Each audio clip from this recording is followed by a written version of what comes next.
حسن رضی اللہ تعالیٰ عنہ کے پاس، امام حسن رضی اللہ عنہ کے پاس ایک فقیر آیا کہ میں مقروض ہوں، مجھے پیسے چاہیے۔ یہ اہل بیت سخی بہت تھے، اللہ نے بڑی سخاوت ہے، اہل بیت بہت سخی لوگ، وسلم کا بڑا اثر تھا۔ حضرت کے پاس اس وقت 12,000 درہم تھے۔ حضرت نے فرمایا میرے 3 سوالوں کا اگر تو جواب دے دے تو میں تجھے ہر سوال کے جواب پر 4,000 درہم دوں گا انعام۔ پھر پوچھا کہ بتاؤ کہ دنیا میں سب سے اعلیٰ چیز کیا ہے؟ دنیا میں سب سے اعلیٰ چیز کیا ہے دنیا میں؟ ان کا علم معہ حلم، علم ہو اس کے ساتھ حلم ہو، سب سے اونچی چیز ہے۔ کیونکہ اگر علم کے ساتھ حلم نہیں تو مخلوق فائدہ نہیں اٹھا سکتے۔ بہت سے علماء جن پر جلال کا غلبہ رہتا تھا ان سے استفادہ امت نہیں کر سکتی۔ حلم ہو، اردو باری ہو، علم معہ حلم ہو۔ اگر 4,000 ہو گئے تیرے، اس کے بعد کس کا نمبر ہے؟ کہ مال معہ وجود، مال ہو تو سخی بھی ہو، مال ہو تو سخی بھی ہو۔ انہوں نے کہا اس کے بعد کیا ہے؟ انہوں نے کہا فقر معہ صبر، فقر ہو تو صبر بھی ہو، واویلا نہ کرے، شکایتیں نہ کرتا پھر۔ فرمایا 12,000 درہم تیرے۔ تو مال کے ساتھ سخاوت یہ بہت ضروری، اس لیے سخاوت کا تعلق دل کے ساتھ ہے، دل کا وصف ہے، سخاوت دل کا وصف ہے۔ اس لیے پیغمبر صلی اللہ علیہ وسلم اعوذ بک من الجبن والبخل، اللہ جبن اور بخل سے میں پناہ مانگتا ہوں۔ تو جبن بزدلی اور بخل، تو یہ جبن اور بخل دونوں کا تعلق دل کے ساتھ ہے۔ جو بہادر آدمی ہوگا وہ سخی بھی ہوگا، کیونکہ اس کو کوئی پرواہ نہیں ہوگا، کوئی بات نہیں یار اپنا کام ہو جائے دیکھی جائے گی، جس طرح اپنی جان داؤ پہ لگا دیتا ہے بہادر آدمی۔ بخیل آدمی ہے وہ بزدل بھی ہوگا، اس لیے یہودی بخیل ہے، بزدل ہے، آج بھی یہودی بخیل ہے، آج بھی۔ یعنی ایسی ایسی باتیں انگلینڈ میں جو یہودی رہتے ہیں ان کے لوگ ان کو بتاتے ہیں کہ وہ اپنے بچوں کو بھی ایک پینی دینے کے لیے تیار نہیں ہوتے، چاہے وہ کسی طرح کتنی تکلیف نہیں ہو۔ یہ قلب کا وصف ہے، انسان کے دل کے اوصاف میں سے سخاوت اور بہادری۔ جو سخی ہوگا بہادر ہوگا، بہادر ہوگا سخی ہوگا، یہ لازم ہے۔ یہ رسول اللہ نے دونوں کی اکٹھی پناہ مانگی، اور جبن البخل، بزدلی سے اصلاح کا۔ حضرت سیدنا صدیق اکبر رضی اللہ عنہ فرمایا کہ سب سے باطنی بیماریوں میں سب سے اونچی جو بیماری ہے باطنی بیماریوں میں، فرمایا کہ وہ بخل ہے۔ ای دائن ادو من البخل، تو بخیل آدمی جو ہے وہ اللہ تعالیٰ کو بالکل پسند نہیں ہے۔ بخیل جو موضع ضرورت میں خرچ نہ کرے وہ بخیل ہے۔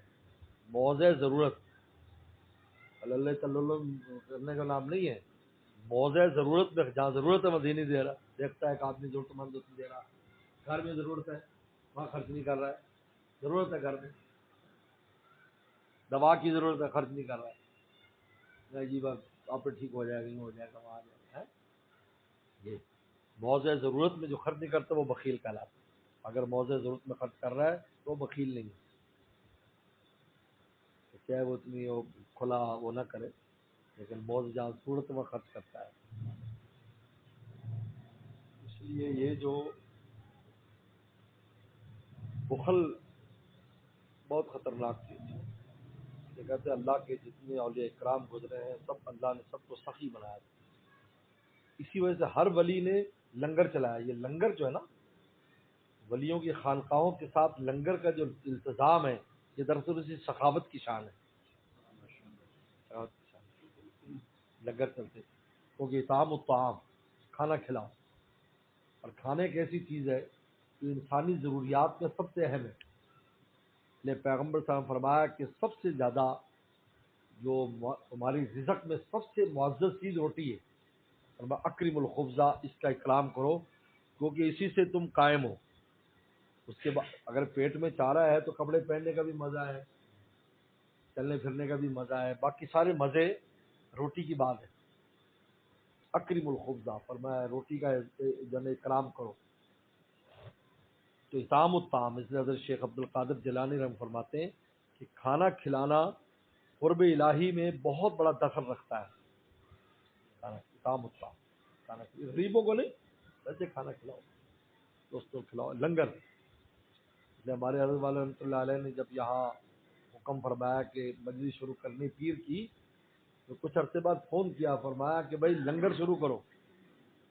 تو ہمارے ذہن میں ایسا نہیں تھا بھی کوئی،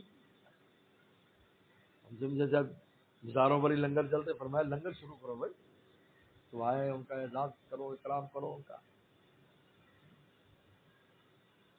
حضرت کے ہاں بھی حضرت والا رحمۃ اللہ علیہ جب اپنے شیخ کی خدمت میں ہوتے تھے، کیونکہ حضرت بہت بڑے حکیم تھے، حکمت میں اجمل خان جو ہے نا، حکیم اجمل خان کے پوتے تھے، ان کے خاص شاگرد تھے ملک عثمانی، ملک الحکماء حکیم عثمانی، ان کے شاگرد تھے ہمارے حضرت والا۔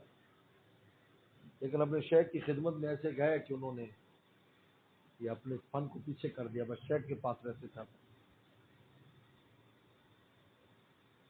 تو لوگ کہتے تھے کہ بھائی ابھی تو اپنے شیخ کے پاس ہے، روٹی کھا رہا ہے، بعد میں روٹی کہاں سے ملے گی؟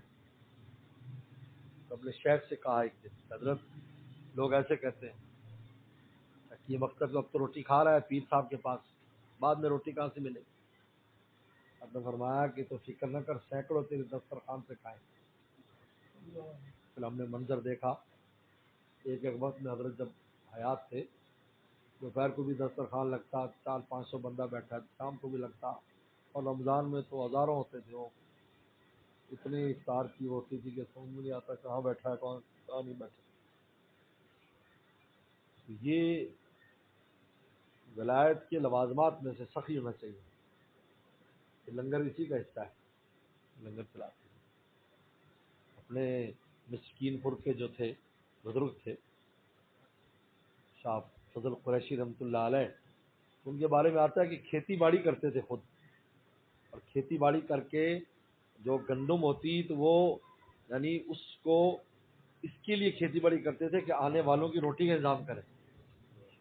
جی، کھیتی باڑی کرتے تھے، ہل چلاتے تھے، کچھ ایکڑ تھے حضرت کے پاس، وہ جو گندم آتی تو آنے والوں کے چلتے، اس میں برکت ایسی ہو جاتی وہ ختم ہی نہیں ہوتی۔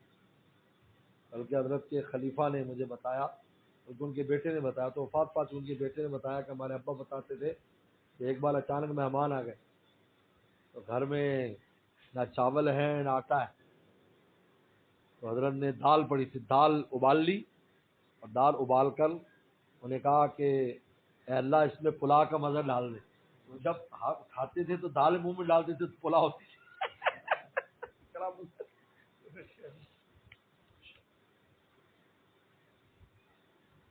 یہ جو ہے یہ عجیب مومن کے اوصاف میں سے، ينفقون في الضراء والسراء، تنگ دستے میں بھی خرچ کرتا ہے اور کھلے دنوں میں۔ اس لیے مال کی وسعت کا طریقہ یہ ہے۔ حضرت مولانا شبیر عثمانی رحمۃ کسی نے ایک طالب علم نے پوچھا، حضرت دست غیب کا عمل بتاؤ، یعنی غیب سے روٹی ملے، ایسا وہ نبینا تھا۔ آپ نے فرمایا الانفاق من الاقطار، تنگ دستی میں خرچ کرو، روٹی کھل جائے گی۔ اور اس کا میں ایک عقلی بھی پیش کرتا ہوں، کیونکہ رزق اوپر سے آتا ہے، تو اللہ تعالیٰ فرماتے ہیں جس کے چاہے پھیلا دیں، جس کے تنگ کر دیں تو وہ دروازہ چھوٹا کر دیتے ہیں آنے والا۔ جب آپ واپس بھیجو گے، جہاں سے ایک دو بار چیز گزرے گی تو کھل جائے گا نا، دروازہ کھل جائے گا۔ میں نے ایک بزرگ تھے ہندوستان کے، میرے خیال میں یہ 80-82 کی بات ہے، وہاں مکی مسجد میں بیان تھا مغرب کی بات، تو ہم بھی گئے تھے۔